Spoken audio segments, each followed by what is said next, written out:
Hello, in front of me I've got FOTON G7. In this video I'll show you how to navigate through instrument cluster menu. In the beginning, take a look at the steering wheel. Right here on the steering wheel, we've got the panel thanks to which we can navigate through instrument cluster. Use top and bottom arrow to navigate through current menu. Use OK button to switch menus. Now let's take a look at the instrument cluster and see what we can find there. Firstly, we can find settings.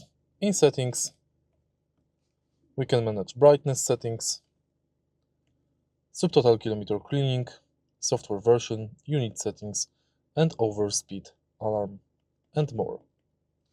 Press OK button to switch to car settings.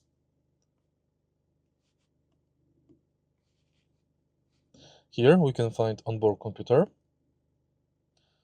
tire pressure, alerts, digital speedometer.